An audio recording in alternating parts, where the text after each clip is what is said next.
So threesomes. There's a lot of different theories about threesomes, and I will say that I have had successful and unsuccessful threesomes, and there's a lot of different factors that can make things good or bad. Now, the first question, which we're going to tackle right now, is do you want to be part of a couple that invites a third in? Do you want to be the third who is joining a couple? Or do you just want to have a threesome that's three unconnected friends having a good time?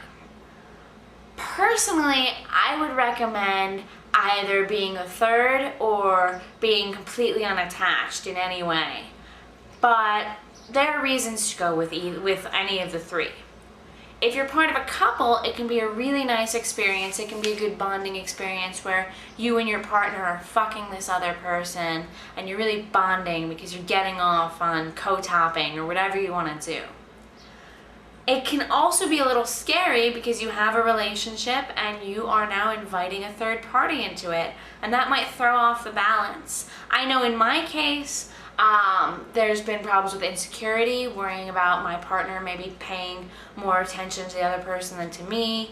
There's been fears that maybe my partner will look at me differently after this. There's just a lot of fear about disrupting the balance of a relationship.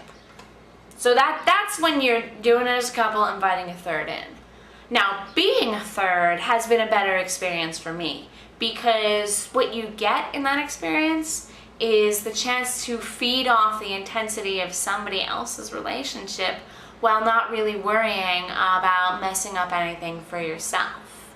You can go in and just feel what it's like to be a part of this couple and feel their sexual energy and feed off of that and have a great experience, and then go home and return to your ordinary life.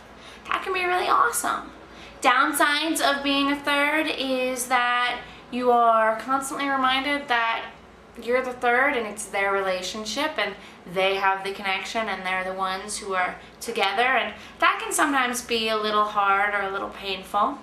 And also, you sometimes risk feeling like a homewrecker if things go south in that relationship after you leave their bed. Now, the last is probably one of the easiest to deal with but hardest to coordinate.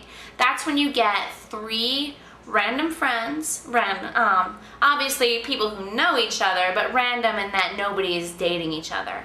And you get them all in bed and you get them to go at it. Nobody's connected, nobody has any strings, nobody has to worry as much about hurt feelings, so that can be pretty fun. But it's not always easy to find three people who all decide that they want to go and fuck each other. I mean, finding one person who wants to fuck you can be hard enough. Finding two people who want to fuck both you and each other? My goodness!